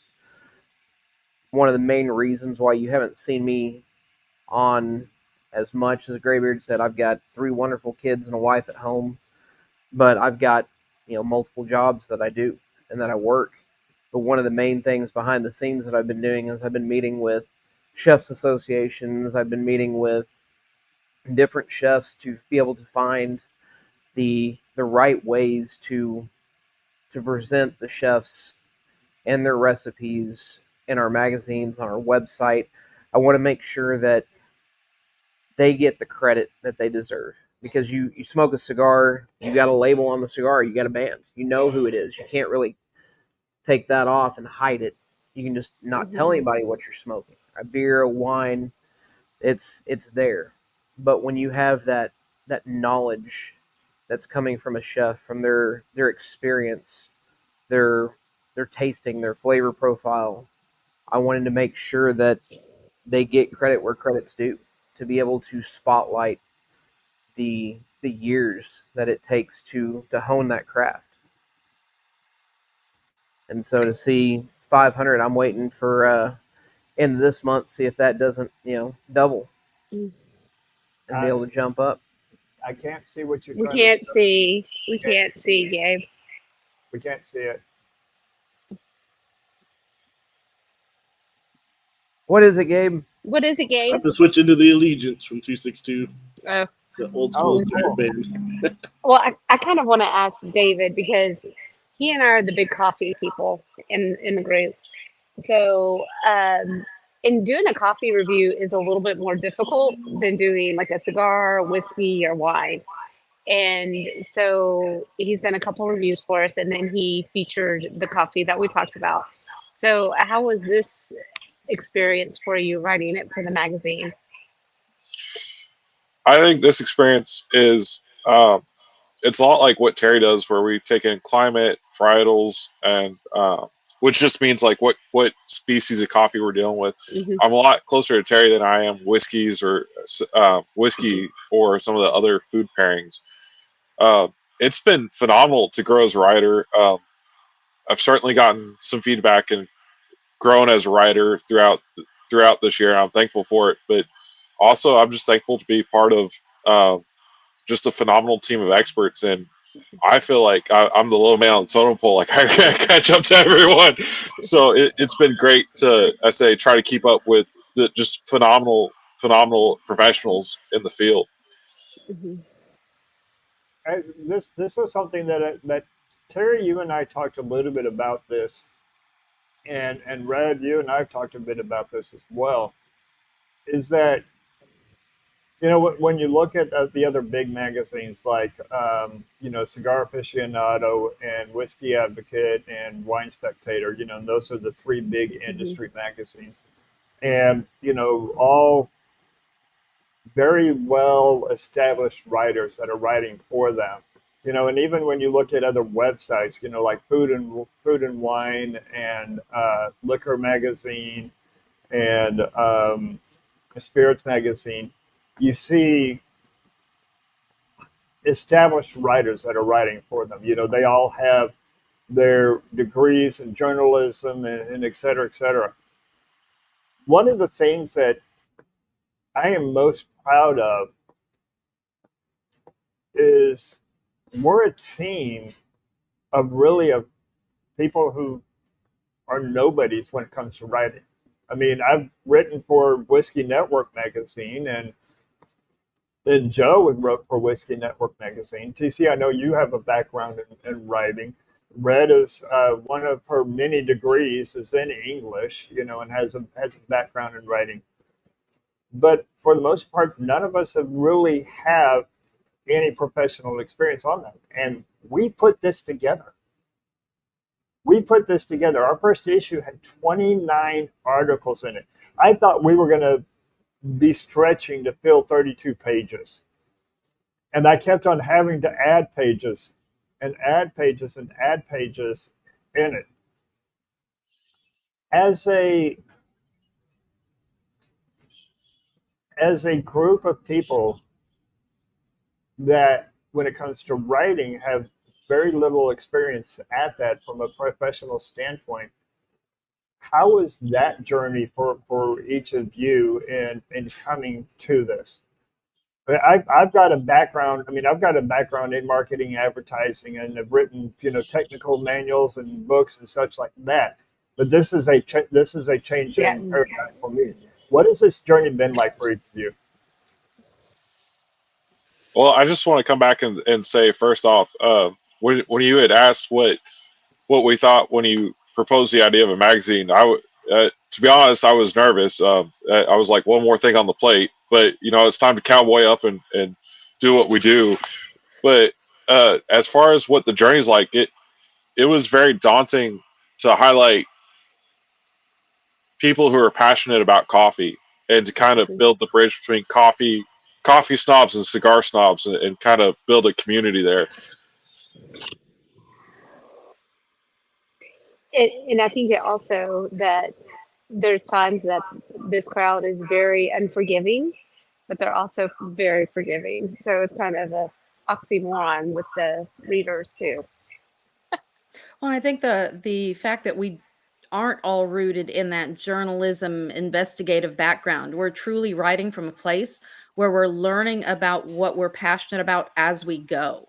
And I think we're all in a place where we're still learning something new about the things we love to do every day that we go into it. So every article that we write, every review we do, we're coming at from a place of genuinely wanting to share with people how we see it and how we experience it, as opposed to getting bogged down in the minutia of, oh, as a journalist, I need to write it this way, and this is exactly the context that it has to be in. And I think it's that very same green voice that is appealing to readers right now. And we just need to really fight like hell to not become so full of ourselves that we lose that passion to just share, that we don't believe that we're so professional that we're better than, because then we'll lose what's drawing people into us now. Right. Writing for the consumer as the consumer, because that's essentially what we all are. I think one of the highlights for me was, I mean, as I'm putting it together, and I'm thinking, okay, we eventually want advertisers who want to pay for us, who want to pay to advertise in our magazine. And with that, we want subscribers. You know, we want people that want to pay to be able to read the magazine, you know, to subscribe to it. So in looking for advertisers, I mean, I just reached out, and I just, it's like, you know, what if they said no, then they say no. If they don't respond, they don't respond. And when I reached out to Blue Run Spirits, and I mean, as you know, I've been working with a marketing agency that is behind Blue Run and Molson Coors, and have been doing press releases. So I just reached out to him and said, "Hey, I will give you guys a full page ad. Full page ad. You let me know. Can you produce one? And this is free for the magazine." He goes, "Dude, I don't know if they will, but let me reach out to them." He reached out to their marketing team. And next thing I know, I've got in my email the ad on it. And I was like, wow, they're actually taking us seriously. They're actually taking us seriously, and sent me that. And then I talked to Bruce Bosch of Karen Burger, you know, and Bruce and I go back. Good friends with Bruce. Red is good friends with Bruce. And Bruce was in town, and I said, "I'll give you guys the inside back cover if you can put together an ad." He said, "I'm going home tomorrow. I'll have it to you." He had it to me the next day. And it's just, But I think I was going to say everyone that we reached out to has been eager. You know, you look at the cigar ones. They were excited, and it's interesting to see that they are like, they took screenshots of it, or they took that page and they're putting it and posting it on their Instagram, on their Facebooks, like on all sorts of their social media. So it's spreading like wildfire. So it's really neat to see people's stories pop up, and there's the magazine. It's a beautiful thing. we got Kelton over here asking what the hell we're doing. He knows what we're doing. He didn't just cut. I'm not holding your nuts, Kelton. Kelton ain't doing a damn thing anyway. One of the things I love about this magazine is the two faces, Greybeard and Ash. They keep us going real well. I think that You two make a great team, and being the face, a lot of the advertisers that y'all were talking about were probably checking us out and seeing how things are going, and that had a lot to do with it. Now, I think part of our success at this point in time, and Dave, you and I talked about this, we're not advertiser heavy like some of the other magazines. You know, some of the other magazines have so much advertising in it that you might not even get maybe 10 reviews in that big magazine that they put out. So I like the fact, and I hope we're going to continue to go that route. I want advertising, don't get me wrong, but I don't want it to be so advertising heavy that it overshadows everything else. I'm with you too. That's my goal. And in the preparation for all of this, I went through a number of the magazines, Cigar and Spirits, you know, and all of the big ones. And I looked at how many pages they had. They had 100 pages of, you know, the magazine itself was 100 pages big. Okay, so we came in at 72. Out of that 100 pages, there was 60 pages of content. We had 72 pages, and I think we had 8 advertisers. So we had the same amount of content as what they did with a fraction of the number of advertisers on there. But when you look at our reviews, so Gabe, you and I did all of the cigar reviews. Our cigar reviews weren't a picture of the cigar with a score and the blend on it. We went in depth into it. The whiskey reviews, we stepped through it, through all portions of the whiskey and what the final output of it was. Terry, the wine reviews, a little bit of history, a little bit of a story with it. What made that blend? What and a pairing of that cigar, you know, what you would pair with it. David, you did a shop stop review of the cigar lounge, which I wasn't even thinking of something like that with the magazine, and I loved it. And, you know, to the point that I reached out to Joe and said, "Hey, I want a shop stop of his favorite, you know, lounge at the Norwood Royal Cigars, you know, that he's always talking about. Let's do it. Let's do a review. You know, do a shop stop. What do you see when you go in there? You don't find that in any other of the magazines. And you know, to Terry's and to TC's point, we're bringing something out in this that you're not seeing from any others, and it's what, as a consumer, I would want to read. It's, you know, it's what I want to read. All right, we are coming up to the top of the hour. Really quick, I know we briefly touched on this. Where do you want to see us go in 2024? And no, Terry, you can't say more exposure because you already said that. So let's go with let's do Terry, Jackrabbit, TC, Coffee Man, Gabe, and then Matt, Red, and then Red and I will close this out. And I can't say more exposure.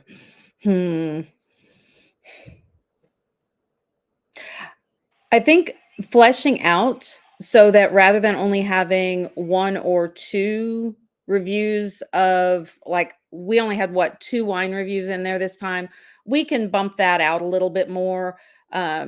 Make sure that for the general reader, they may turn off to an article about a red wine, but they may be very interested in an article about a white wine.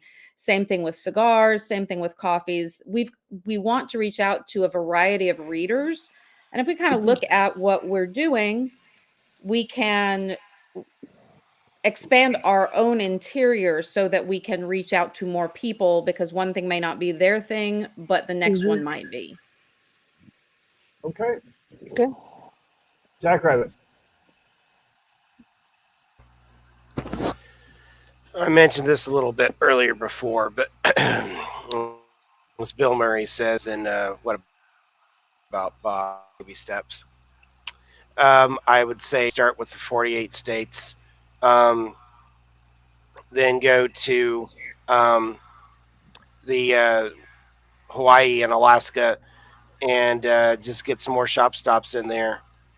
That's where I would like to see us next, and of course, naturally Canada and Mexico. Get some shop stops in there, get our exposure out there, and get some business contacts out in the continental United States, but then North America, then South America, and so on and so forth.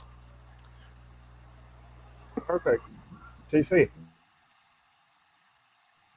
I'm looking forward to it's leaf and grain. So tobaccos such as pipe smoke, maybe some hookahs, getting out there talking to some of the younger folk, the millennials that are coming into this, because we have a couple of brands that are coming out that are younger owners, interviewing some of them and seeing where we go from there. Okay. Copy man. Man, Leaf and Greg Global Tour. I think it'd be really cool if we got some plane tickets and some stamps in our passports and just highlighted different coffees. I mean, for us this year, it's been really South American focused, but there's some amazing coffees coming out of Asia, and just seeing what a cigar smoker in Asia or Taiwan sees that we don't. Very good. Gabe. Man, we talked a little bit the other day, but just editorially speaking, I'll peel back the curtain a little bit.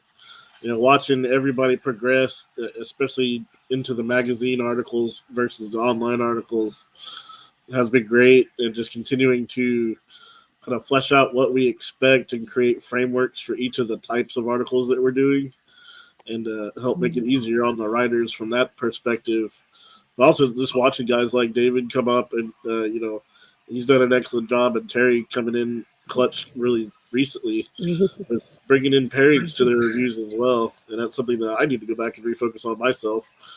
And I think as we continue to grow the team, bring guys like TC in that have a completely different perspective and a different aspect to it is going to be incredible. I'm excited to see who else we can add and what other aspects we can tackle and bring the same quality and respect to the products.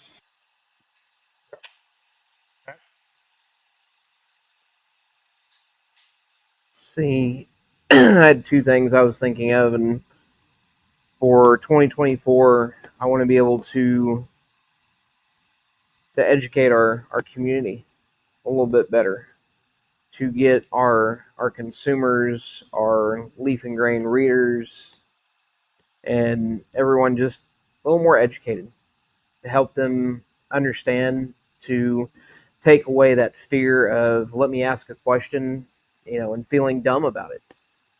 I live and die by there's no dumb questions. The only dumb question is one that's not asked. Yep. And Great. I wouldn't learn what I have about coffee if it wasn't for Greybeard and Red, and now I've got David, going through with teas. I got TC now. I can sit there and talk stuff like that. Gabe's been teaching me mounds about tobaccos. And then what I want to see is to see if it's possible. We do the shop stops for cigars. I want to try and do some of these shop stops, but more with local chefs. Yes. The small up and coming chefs, the guys that have the little mom and pop places that are making our industry what it is. For chefs, it's that challenge to go out and to be something different.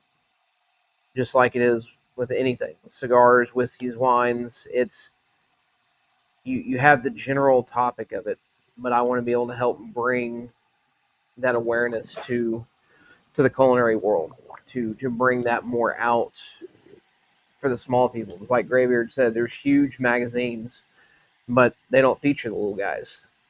And that's what I want to grab a hold of. That's what we're kind of establishing ourselves as doing. Ed, closing thoughts from you. Well, my idea was more of working on my certification for my beers, but that's kind of taken a back seat. So I'm having to pivot what I want to do to help Leaf and Grain. So that's kind of put a back seat to things, but I'm really pumped about the magazines, about like what's coming out. I'm pumped about the newsletter. I would love to see our YouTube grow more, the shows to grow more. I mean, we've seen more for that. Even though it's a twisted pair, it's still part of Leaf and Grain. I think we had a spectacular year, but I think next year we can completely do something different with it. As far as more guests and trying to get more wine and whiskey and food people on. So that's kind of the goal for that. And we'll see. I think it's kind of like our 5-year plan. I think we kind of exceeded what we put out there, and which that is beautiful. So I want to say I'm very humbled. I'm very blessed, and I appreciate all of y'all doing what y'all do and helping us grow. So I just want to say that. So thank you all. Yes, thank you. And on that note, you got a glass? Raise it. He doesn't have a glass. Didn't have one this evening. The one that didn't come with the pairing. Here's to each of you. Thank you for helping dreams come true and bringing this all together. It's not just a magazine. It's not just a twisted pair. It's Leaf and Grain. Thank you. Thanks, Cheers. guys. Cheers. Cheers. We're not going to say to the audience what we've got coming up in 2024 next on the show, but I will say that we've got some surprises for you. You know, as we always have. Please challenge us with the pairings. Red and I love the challenges when it comes to pairings. We don't take it lightly. We take it full head on. So come to us with the challenges. And until next time, explore the pairings. There's something for everyone. Have a good night, y'all. Good night. Bye. You guys stay on just a minute. Okay.